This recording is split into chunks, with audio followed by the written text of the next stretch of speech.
seeing a community come together to share what they care about and passing that heritage on to these kids that hadn't experienced that before was so incredible, and the whole weekend would not have been possible without the ranch's involvement. My name is Stephanie Walton. Our chapter just got started in August of 2021. This was our first big event. We decided to pair conservation and quail together because hunting is not just a take sport, it's a give back sport. When we put our boots to the ground and give back to the habitat, we give back to the pollinators, we give back to the quail, which whatever is great for the quail is going to be great for the mule deer, what's going to be great for the elk. We can try to create this beautiful landscape where the wildlife, the pollinators can thrive. The event was really exciting. It all started out with an online classroom to set the stage for that weekend. What you need to do for what we're about to go and do for our habitat engagement is you need to get onto iNaturalist. You need to go under projects and look for kids for quail and conservation. Trying to understand this app a little bit. So it kind of, depending on the service, it can be a little shaky, but the biggest thing would be just to get your picture. And so it pulls up, there's already 29 logged observations, all sorts of different things. They're all unknown species right now, except for if somebody has really good service, but see how it, boom, you got good service. But is that correct? Yes, that's correct. Yes, so that's a Russian elk. Our whole goal is to just make this environment better than it was before. There's 19 different species in each handhold. So you want to spread that out. Then my adults, if you're with your youth and you're a mentor, help them broadcast that seed out. But then I need other volunteers to follow behind our mentees. And I need you to take a rake, and we want to lightly rake the earth. We just want to hide that seed a little bit. Why are we trying to hide it a little bit? It's buried, but what are we worried about? The birds eating it. Birds eating it, what else happens? Roots. Okay, roots, it needs to be in the soil to grow, right? Yeah. And so when we put that little seed just about an inch underneath the ground, we help that seed a lot. Today we have 2 different types of trees that we're going to be planting. The flag tree that Jaden is holding is our cottonwood. Cottonwoods rely on being at water table. The holes that are in the ground, they're at water table. This cottonwood, you'll notice there's an angle where it was cut. This needs to be present at the very bottom of the hole. Another rule, you got 4 feet of hole.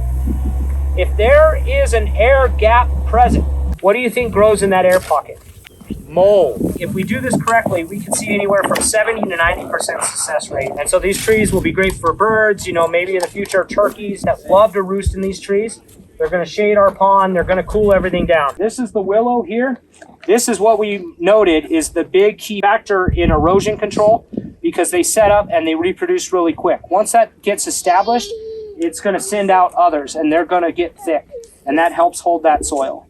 It's not about how many trees you can personally get in the ground. It's about how well you can put that tree in the ground. I'm Casey. My last name is Cardinal, which is kind of exciting since I'm a bird biologist. Birds actually evolved from dinosaurs. A lot more of the dinosaurs had feathers than they actually originally thought. Birds are a little bit different than mammals. We can pass these around. I picked leg bones of a mammal and of a bird. This is turkey leg bones. They are clean. And you can feel the different weights of them. Birds have a special adaptation in their bones. They're actually hollow for the most part. As you can see on the picture, there is some bone strutting in there. So it still maintains a pretty solid form, but compared to the inside marrow of a mammal, bone is actually a lot lighter, which helps with flight. So this is Hash Brown. He's a North American goshawk. I pulled him with a permit from a nest in the Sandias. It's actually, when I pulled him, it was my entire goal was to have a goshawk that could do this, and this has taken 4 years to do. How high up in the air can they go? They can go thousands of feet. Most of the quail I catch and hunt, they're coming off foot flushes. So off dog point, I walk in, I flush, and he will chase it down from my fist. He doesn't need height, he doesn't need a head start. So It's more of a drag race. And then if he catches a quail, I'm going to offer him a trade, and if he agrees it's a decent trade, he'll give me the quail and I'll give him some clean meat. So birds do not like things behind them. They can't see behind them. It just makes them uneasy. So I typically keep people to my right and off to the back a little bit. That way he can see you. He's gonna ride on my left arm. He can see usually what's going on.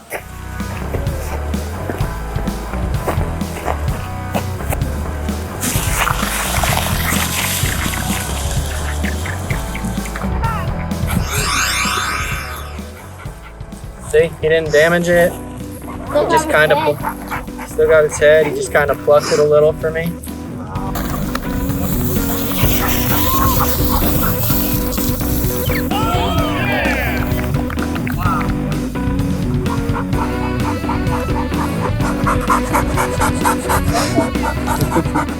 That how fast he came in? That last one, oh, he burned the ground. Yeah, he's eating. I'm gonna let him eat as much as he wants. This is his last quail for the year, so for the season. So do you guys know what type of quail that is? It's a bobwhite, right? Good job, bud. So those are native to like Clovis, Tucumcari, Las Vegas. How many fish did you catch?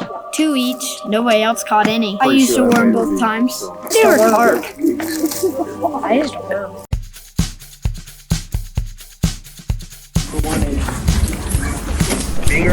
Shoot all guns as if they were loaded. Very good. Three. Go ahead. Always be sure what is in front and beyond of your target. Always keep the muzzle pointed in the same direction. No ammo.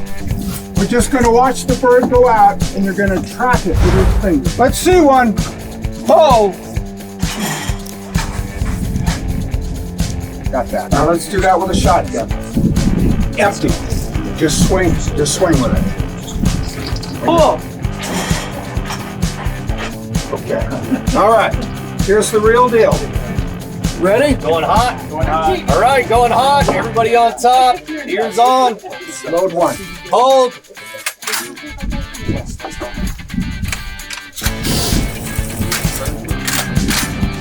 Getting our other shooter ready. We got another good to go. Pull.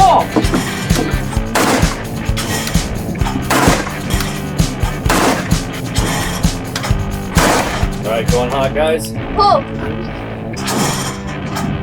Yeah, jeez. Pull.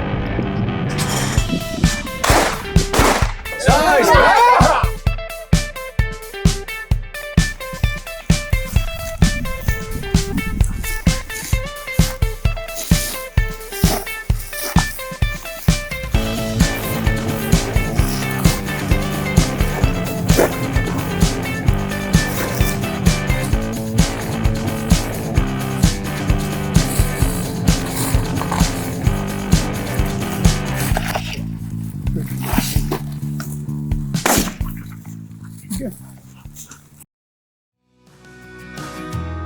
My name is Maddie and I am 16. My first pheasant was launched and it decided to run away. And so my grandpa and I had to chase it down. It was very determined. And so I didn't get that one, but I got my second one. I followed the instructor's advice and pretended it was a clay pigeon, and it was a great shot, and I got my first pheasant ever. My favorite part was learning about the different animals and identifying them, and being able to learn how to identify things for yourself and know what's in your backyard and know what lives around you and with us. And I really like talking to Mackenzie. She's gone through so many cool experiences. It was really cool seeing a girl older than me and being at a place where she gets to travel everywhere and do what she loves. The weekend taught me that hunting is a great part of conservation. In order to protect land, we also have to control its inhabitants and be able to manage populations of animals. And so hunting is a key point of conservation because it gives us the opportunity to be appreciative of wildlife and respect it.